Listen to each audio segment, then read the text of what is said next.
Welcome back to another episode of Seattle Sports Show. This is a Seattle Seahawks podcast edition. And we have a lot to talk about. Free agency has begun. And the Seahawks have made their first big move. A gigantic move. But not many moves. They've not done enough to make the fans feel like we have much of a plan right now. Okay, so let's talk about it. What could the plan be? Right? Because in free agency, on the first day of free agency, we made our big move. We went out and signed Sam Darnold, quarterback, coming off a successful year with the Minnesota Vikings, coming to Seattle now on a 3-year deal worth $100.5 million. $55 million guaranteed. 37.5 of that is guaranteed. Well, actually, I don't know if it's all guaranteed, but 37.5 of it is going to be in year one. And I absolutely love this deal, right? I see a lot of fans out there with a lot of criticism on this deal because we feel like, and I feel like, Sam Darnold is not much of an upgrade over Geno Smith. They're kind of the same player, right? So you're asking yourself, why do this? Why not just keep Geno? Well, Geno wanted out, okay? They offered more money than this to Geno, significantly more. Okay, if you listen to the previous episode, you'll hear what I predicted would happen with the Sam Darnold market. I saw a lot of people, podcasters, bloggers, people on Seattle sports radio shows saying that Sam Darnold was going to be $40 million or more. Again, as I talked about it in the previous episode, that makes no sense. He's coming off of 1 year where he did it really well, right? So he doesn't have a long history of, there's not some long history of success. So NFL teams are looking at that for one. NFL teams are also looking at what other NFL teams are doing. Okay, the Minnesota Vikings did not franchise tag him, which would have been $40 million. Right, so they're saying it's not worth $40 million to keep him around. They could not franchise tag him and then trade him. That was an option they had. But why didn't they do that? Because they are afraid. They were afraid, well, if we franchise him, then we won't be able to move him because other teams are not wanting to pay him $40 million guaranteed a year. Right? So you're going to say, wow, well, we're coming close to that in the first year of this deal, which is fine. We just cleared up that space, trading away Geno Smith and DK Metcalf, right? You cleared up more than that amount of space. So you use most of it to sign Sam Darnold, but they are taking a risk, but a well-calculated risk that I can absolutely agree with. Okay? You're getting a player 7 years younger. You're getting a player who has the same skill set, a player who is familiar with this new offensive staff that you have. I wouldn't be surprised if, things broke down with DK Metcalf and Kubiak said to McDonald, I was with Darnold over there in San Francisco. I know somehow, they didn't allow him to beat Brock Purdy for the starting job, but I was there. I was in the meeting rooms. I was at the practices.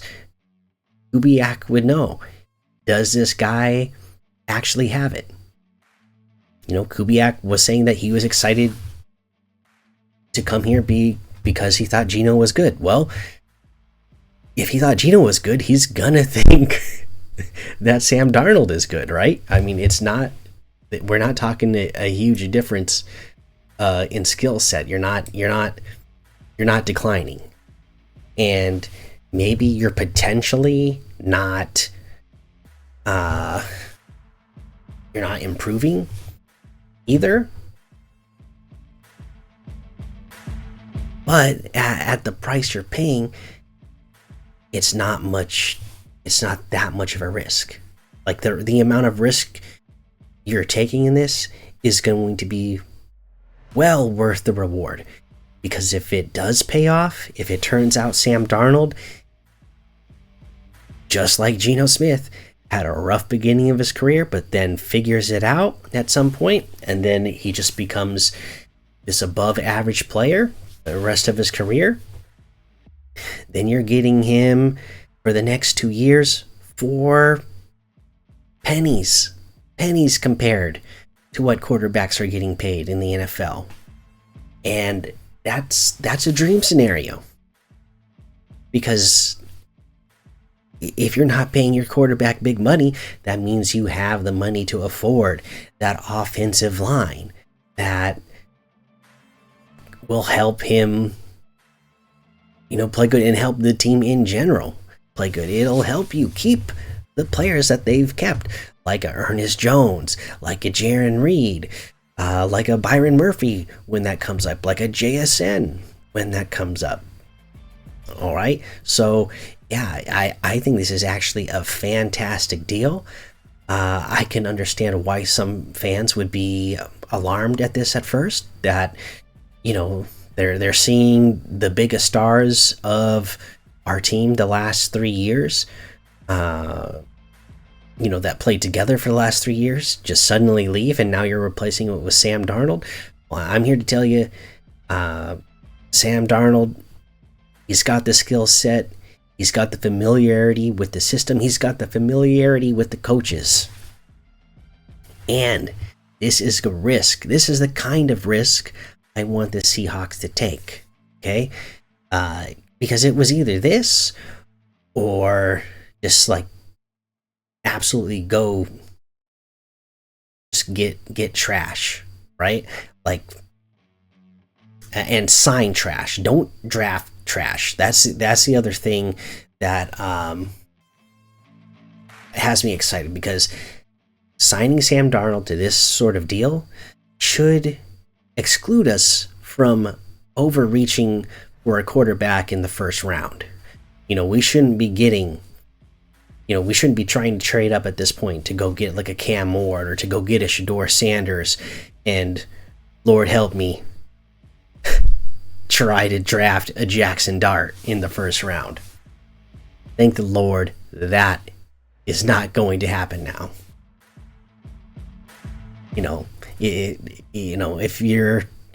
If they're really that infatuated by Jackson Dart, then they can get them with one of their extra picks now that they picked up in the second or third round, if Jackson Dart falls that far. And if he doesn't, well, good for him and good for us that somebody else took him. I actually started a mock draft that I'm going to use for my mock draft 1.0 that I'm going to present to you guys, that I did before this Sam Darnold signing was announced, but I still, even after that, I'm still pretty happy with it. So when I do my when I start the mock draft series, I'm going to show that one to you guys. Okay, but yeah, Sam Darnold, right? If you were worried about the plan, I'm telling you, that's the risk they're taking. They're taking the risk of this guy just showed that he can win 14 games, right? Something we haven't been able to do, even with Geno and DK together, while having Tyler Lockett and JSN there as well. So, you know, he's had success.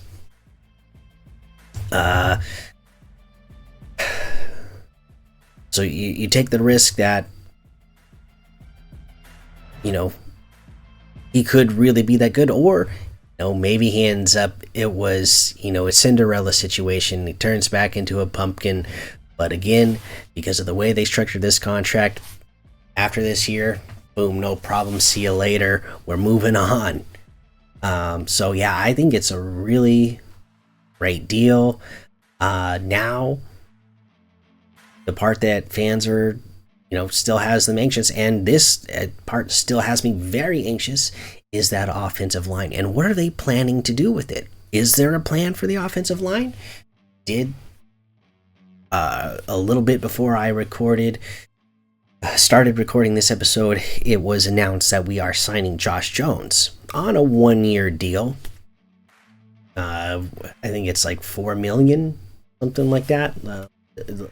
Check to see if the numbers are indeed out.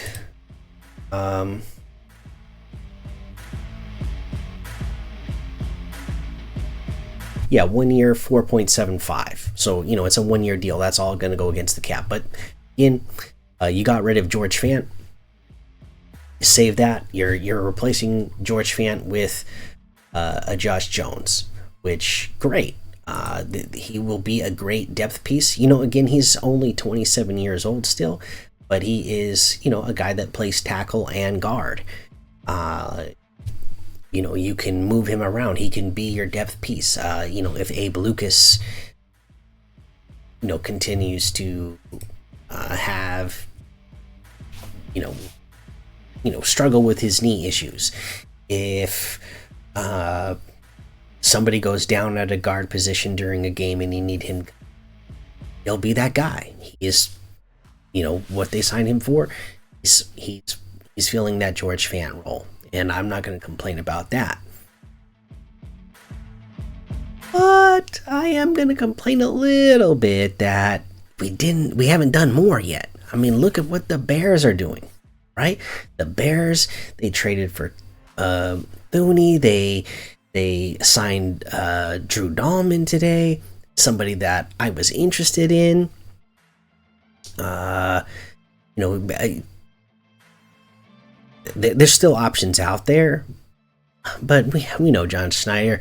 Yeah, no, I mean, I'm almost surprised that we got a big deal done on day one, because Schneider likes to wait things out. You know, it seems like in free agency, but there's still big names out there. Again, Will Fries, somebody who I think just would be absolutely amazing to have on our team and to have in this offensive system. You get him playing guard, you've already increased the level of play on your offensive line drastically, in my opinion. All right, and then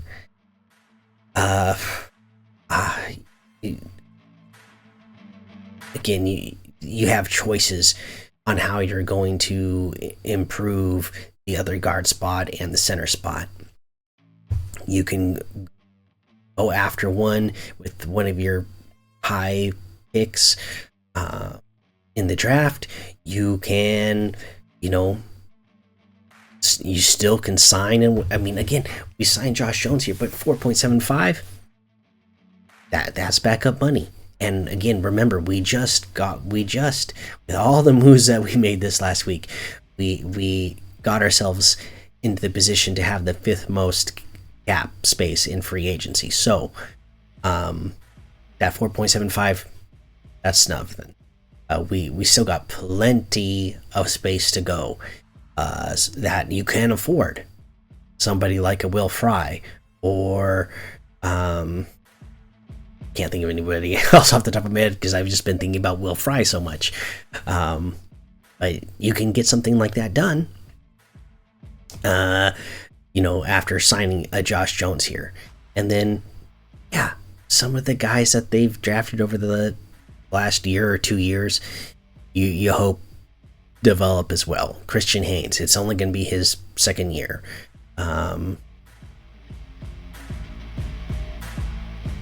But yeah, I mean, in general, I think that's where the anxiety is coming.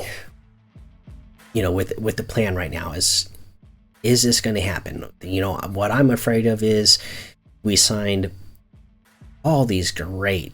Okay, we signed Kubiak to be coordinator, right? And then on his staff, he signs like 3 amazing offensive line coaches, which is amazing because we do need to develop and improve our offensive line. The players that we have drafted and the players that we do plan on keeping on the team, they do need to be developed so that they can improve. I'm just afraid. Are they, with comments that you get from John Schneider about, guards and centers being overdrafted and overpaid, about, not reaching for them, about, what was the phrase he said? A perceived need, a type of thing. Are they thinking that the coaching staff is going to come in here and drastically improve these players' abilities? I hope that's not the case. I hope they are planning on going out there and actually, getting some big name veterans to improve this line, right away. Not, we're going to take a chance on this rookie and see if they develop right away and get in there right away. No. With the move you made to sign Sam Darnold, you're taking the risk, and you want the risk to pay off as soon as possible so that as soon as possible, was this the right choice or not? You need to go improve that offensive line right now. So if Sam Darnold is bad this year, he's got no excuse, and you can say, okay, we took that risk, we were smart enough to structure the contract the way we structured it, we can move off of him, and we need to get on to the next guy now. We need to draft somebody next year, or maybe there's a free agent next year that's somebody else that they're after. But you need to know now, and you need to put the tools in place now to really find out. I don't want to hear the excuse of, we didn't improve the offensive line enough, that's why Sam Darnold was bad, and we need to improve that offensive line to give him a chance. So give us another year to do it. No. Go do it now. Find out right now. Because it's not like Sam Darnold's coming in here and having to learn a new system or anything like that, and coming to a place where he's unfamiliar with the coaches. No, he's already familiar with these coaches. He's already familiar with this system. Give him the best players that you can in front of him. Give him the best chance possible, and find out if he can really do it or not. And if not, then you move on. If so, you struck gold, and you're getting a cheap, I mean, it's already, you're only paying mid-tier money, but then the next 2 years after that, you're going to be paying cheap money, cheap quarterback money for 2 years. And, really good chance to compete if it is the case that what he did this year was real. yeah, so yeah, I think that needs to be the plan. I don't know if that is the plan. Again, John Schneider worries me with his comments, with his actions, um, that we've had in the past. But I really hope that all the moves that we've seen made in this last week, um, it is proving that he is turning over a new leaf when it comes to this. Okay, and okay, so I mentioned Will Fries.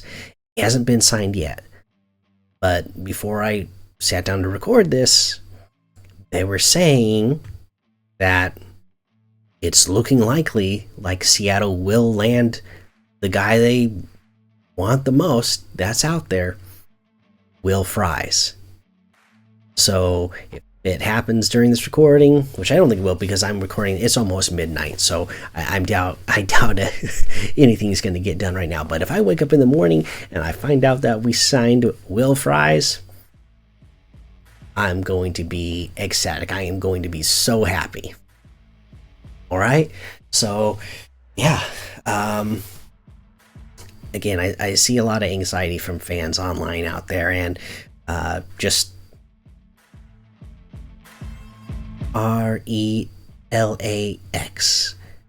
because Aaron Rodgers was here in town visiting with the Seahawks, and we should feel so lucky that he left without signing here and we signed Sam Darnold instead. Okay, there's a lot of choices out there that I didn't want to mess with, because again, if Schneider is doing what I want him to do, if he is about to drastically improve this offensive line, then you want to have a capable quarterback back there, somebody who's proven at least for a year that they have the capability and ability to lead a team to success. All right, I didn't.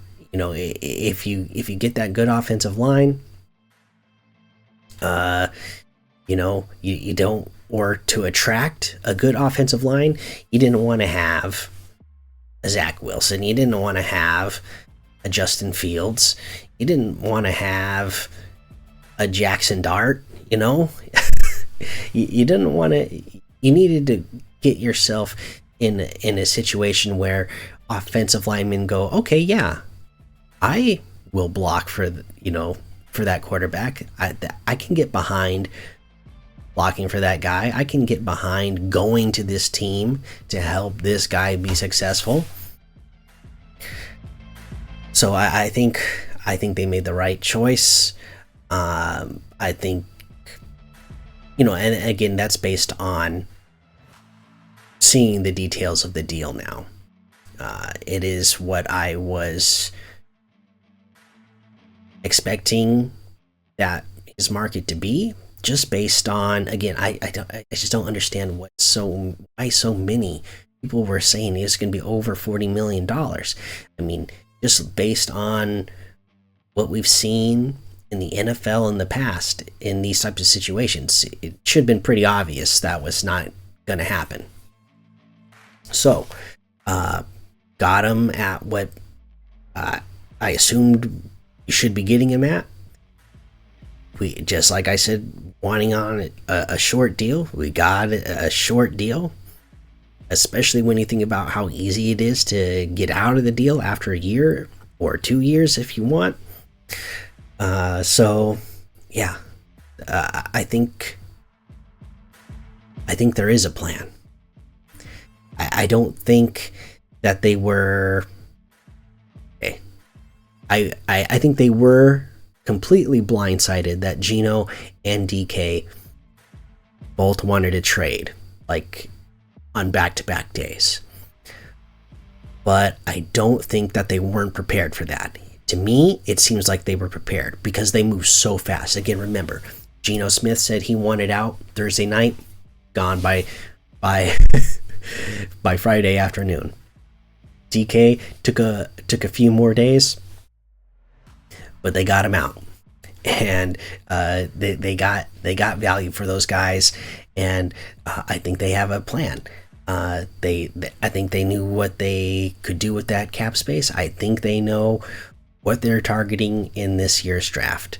And again, 5 picks in the first 3 rounds. 4 of those picks being in the second and third round, where I think a lot of really good value is in this draft. Again, if not a lot of top tier talent in the draft this year. I mean, you got a couple of amazing guys, right? You got Travis Hunter, you got Abdul Carter. But in the grand scheme of things, it's not a lot of top tier talent. So you're getting a lot of picks in the area where you say these guys are worth taking a chance on and finding out if they could become stars, but we're not overreaching for them. So I think, if we're lucky, again, they're going to get a couple offensive linemen in free agency here. Then in the draft, they maybe get one more. And then they have a lot of picks in those middle rounds to really make this defense elite.